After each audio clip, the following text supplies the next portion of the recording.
Ever wonder what you would do with $1 billion? A lot of universities in the United States have $1 billion.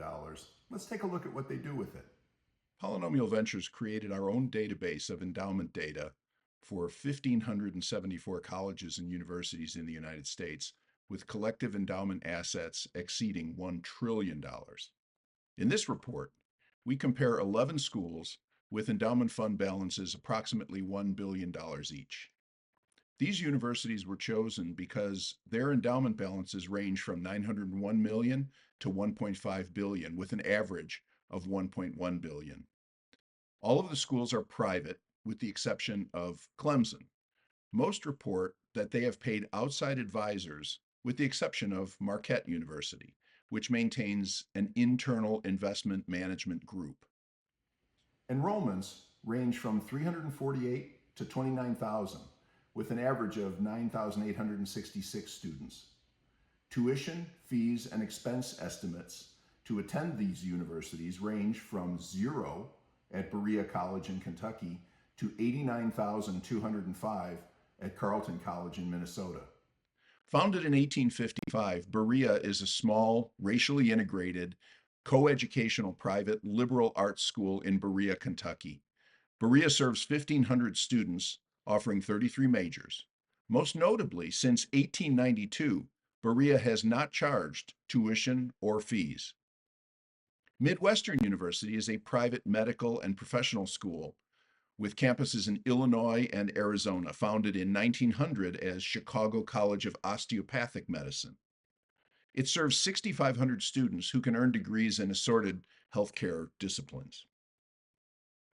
Located in Waltham, Massachusetts, Brandeis University was founded by Albert Einstein in 1948 as a private research university, now serving 6,000 students. Mount Holyoke is a private women's college in South Hadley, Massachusetts. Founded in 1837, it offers 50 undergraduate majors and 3 master's programs for 2,300 students. Carleton College was founded in 1866 in Northfield, Minnesota.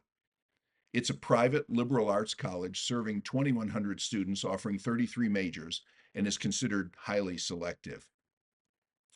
Principia, located in Elsa, Illinois, near St. Louis, is a private liberal arts college founded in 1912 to serve the cause of Christian Science. Enrollment is only 348 students who can study 27 undergraduate majors. Founded in Chicago in 1898, DePaul is the largest Catholic university in the United States, serving 22,000 students across 10 colleges spread over 2 campuses. In full disclosure, I teach at DePaul. Clemson University is a public land grant university founded in 1889 in Clemson, South Carolina. Serving 29,000 students, Clemson is home to the United States Army and Air Force ROTC programs, as well as the Marine Corps PLC program. Loyola University in Chicago is a private Jesuit college established in 1870. Today it serves 17,000 students and offers multiple campuses, including one in Rome. University of Dayton is a private Catholic research university in Dayton, Ohio. Founded in 1850, it's the second largest private university in Ohio, serving 11,350 students. Marquette University was founded in 1881 in Milwaukee to offer Catholic education to the area's emerging German population. It now serves more than 11,000 students through 10 colleges, offering a broad range of courses of study. The source of this financial data is the public filings of the IRS Form 990 files, which are required for all not-for-profit tax-exempt entities in the United States. These were obtained through the pages of irs.gov. Additional background information was found at the university websites. All data is from fiscal 2023 with historical references and trend data from 2022. It should be noted that the Form 990 filings are not absolutely uniform in data reported. Some represent the entire university. Others reflect only operation of the associated foundations. In this report, the terms fund and endowment are used interchangeably. There are also minor differences that result from how the accountants that prepared the filings interpret each line item. We also use the National Association of College and University Business Offices, NACUBO, 2023 report by Katie McCreary and Archana Hannon. It's worth noting that the objectives of each of these endowments are long term and intended to insulate their corresponding universities from short term economic shocks. They achieve this by funding grants which contribute to the operating budgets of their universities. This report is limited in its perspective as it covers only 2 years of reported results and trend data. The initial objective of this report was simply to identify possible characteristics and correlations of fund performance in similar sized endowments.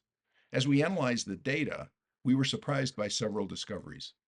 One point that stood out was the correlation between the number of students and the size of the endowment.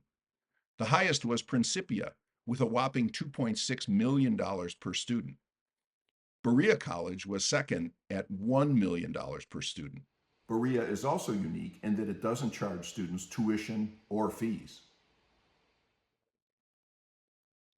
These two schools coincidentally have the lowest tuition rates.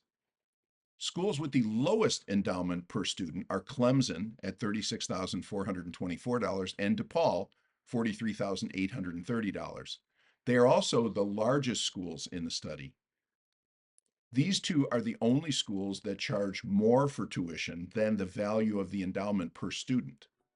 The average among all 11 schools was $494,564 of endowment balance per student. This chart compares the endowment balance and the tuition on a per student basis. The most notable anomaly is Berea. Berea is also unique in that it doesn't charge students tuition or fees. The white boxes indicate tuition, fees, and housing for each university.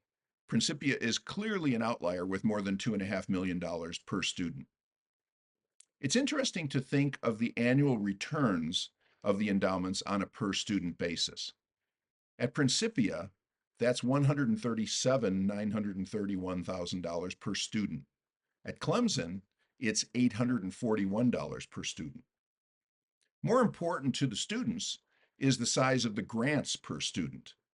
Principia is the highest at $41,542, and Midwestern is the lowest at $537 per student. Note that Midwestern is a graduate school for professional programs only and does not serve undergraduates. Of schools that do serve undergraduates, Clemson was the lowest at $1,012 per student. Regardless of any specific mandates, the fundamental goal of all endowments is to provide capital to augment the operational budget of the sponsoring university. Endowments are intended to be permanent. They must be invested to earn returns sufficient to provide annual grants to the university as well as maintain their perpetual effectiveness by overcoming the effects of inflation. As we can see in the data, many endowments rely on annual contributions to make their grants. For 2023, contributions ranged from $8 million at Midwestern to $100 million at Berea. The average contribution was 50.5 million. 6 of the 11 universities provided more grant money than their combination of contributions taken in and investment return earned. These schools effectively reduce the real value of their endowments. This is especially significant during periods of high inflation, such as 2023. Grants are not proportional to fund size. Berea and Principia are the most conservative, granting less than 2% of their fund size. DePaul was the most aggressive, granting $315 million while raising and earning only $71 million. This necessarily causes the DePaul fund to fall behind inflation, reducing its longer term effectiveness. Berea might appear to be by far the most conservative, granting only 5 million of the 132 million raised. It appears, though, that Berea College is not reporting its tuition and fee concessions as grants. In addition to grants from their endowments, all of the schools studied rely on annual university revenue to fund their ongoing operations. Revenue sources include tuition, fees, research, grants, sports, entertainment, the operation of real estate, and other sources. The chart below shows grant expenses in green, returns in orange, and contributions from donors in blue. Interestingly, the four Catholic universities in the Midwest, DePaul, Loyola, Marquette, and Dayton, gave out more than they took in, significantly exceeding the average for the group. Investment strategies. Most of the funds engage outside advisors. The one exception in this particular group is Marquette University. They maintain their own investment office, which functions in a similar way as the largest endowments. There is a cost associated with this, but it's not explicitly itemized in the Form 990. Marquette would be wise to compare their internal costs to the fee for an independent manager, which averages 0.3%, 0.3% of the fund balance for this entire group. There is considerable variance in the investment income and management fees. The following table shows fund returns and associated management fees. The white boxes indicate the numerical values in thousands associated with the corresponding blue and orange bars. DePaul and Dayton are paying more than 10% of their investment income as management fees. The average is 6.4%. There is a more obvious correlation between management fees and returns as percentages. As the chart shows, average return increases by 4% for each 0.5% increase in management fee. This should not imply that spending more on a manager ensures higher performance returns on the fund. It might be the case that some advisors just happen to perform better during the short period of time studied.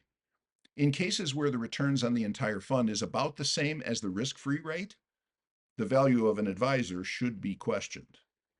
It's important to note that advisor fees are likely not the only fees that endowments will occur. They're just the only ones reported on the Form 990 as an explicit item.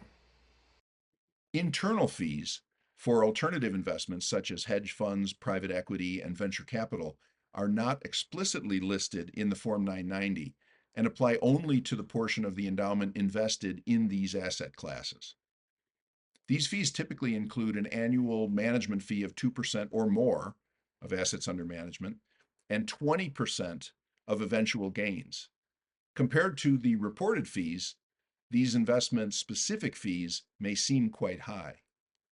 Ultimately, these may reach 40% or more. The associated returns must justify the increased fees. Gains are normally reported net of fees. This means that before gains are reported, fees are deducted. Historically, these alternative assets return much more than publicly traded securities. Endowments, such as the ones at Mount Holyoke and Carleton College, are unlikely to achieve overall gains exceeding 7% without a sizable portion of their assets invested in alternatives. Returns are not related to fund size, at least within this range. Among this group of endowments with an average fund size of approximately $1 billion, there is no correlation between fund size and returns, as shown by the flat trend line in this chart.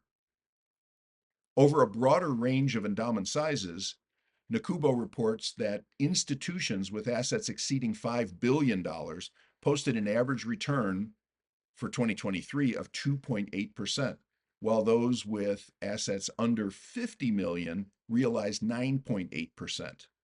Over a longer term, however, institutions with AUM greater than 5 billion achieve a 10-year average of 9.1%, exceeding all study participants by approximately 2%.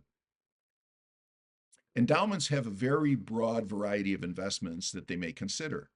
These range from the most conservative, risk-free assets such as U.S. Treasury bills and bonds to privately held asset funds, including hedge funds, private equity, and venture capital.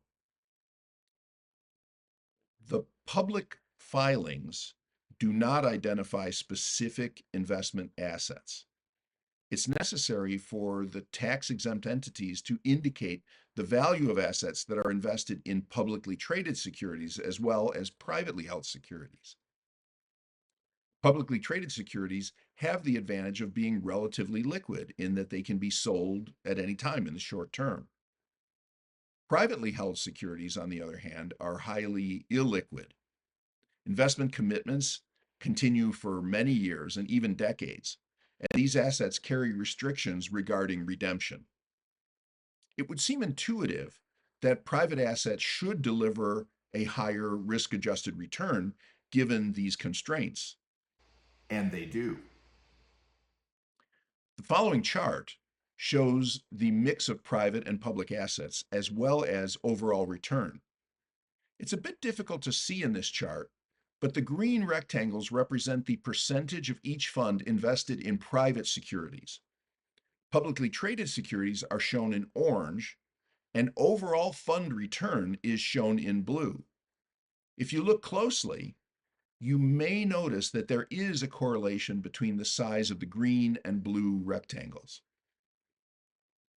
The correlation becomes much more obvious in the following chart, which compares the overall return of each endowment with the percentage of the endowment invested in privately held securities. Not surprisingly, endowments with greater percentages of their assets in private securities show proportionately higher returns. There are many specific recommendations that can be made based on this data. More generally, endowments with more than 50% private assets all perform above the average. Endowments with less than 50% of their assets in private investments underperform the average. It's never a good idea to react to returns on specific investments over a short period of time. The temptation to evaluate decisions in hindsight is also generally not productive.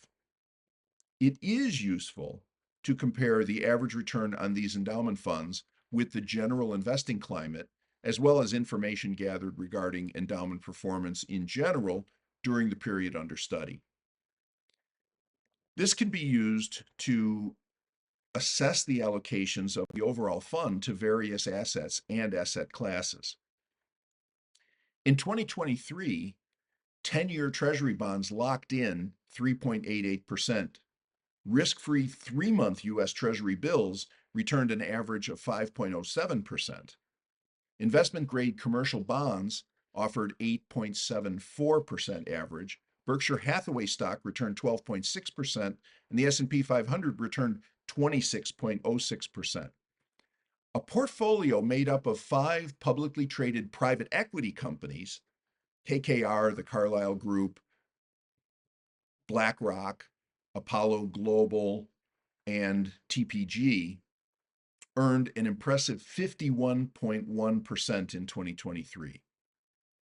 Any portfolio constructed of the above-mentioned securities, as long as 25% was allocated to the S&P 500, would outperform even the best of the billion-dollar endowments. This should raise some concern for the managers of these billion-dollar endowments. We don't have any way to know what the allocation of each endowment is, but we can look at the averages reported by the Common Fund and Nakubo study. The report includes results from 688 endowments. Average return for the entire group was 7.7% for 2023. Note that this was quite a bit better than our 11 endowments, which averaged only 4.39%.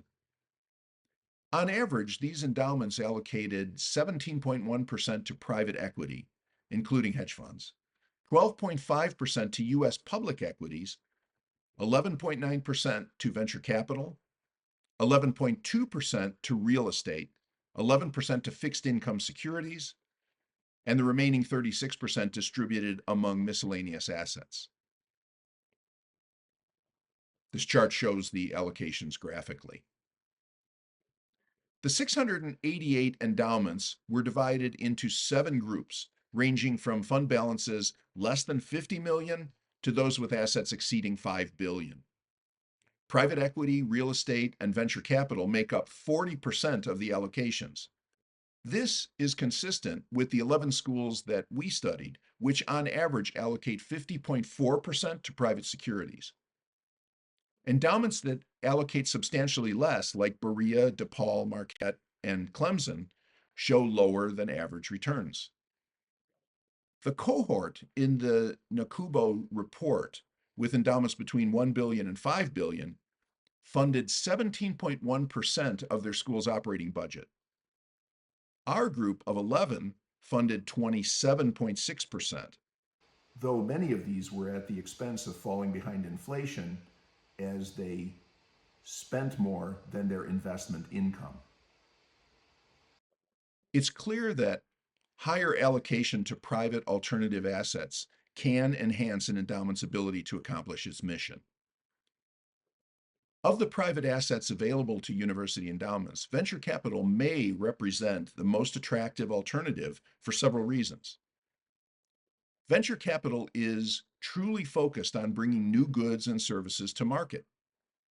This reduces inflation, increases employment rates, and makes the country more competitive on the world stage. Many of the portfolio companies supported by venture capital have risen out of new technologies developed at universities. When these companies succeed, not only do the sponsoring universities benefit financially, but also they garner attention as attractive learning centers. Potential business partners may seek them out to collaborate on new technology development. The job market for graduates of universities active in new venture development also likely increases. Finally, a university that takes an active role in developing tomorrow's technologies may well attract benefactors. Our firm, Polynomial Ventures, offers venture capital investments and advice to university endowments and qualified institutional investors. We have decades of experience investing in early stage technology companies in the underserved markets outside of Silicon Valley and New England. Visit us at polynomial-vc.com. That's POLYNOMIAL-VC.com. A written version of this report is available on our website.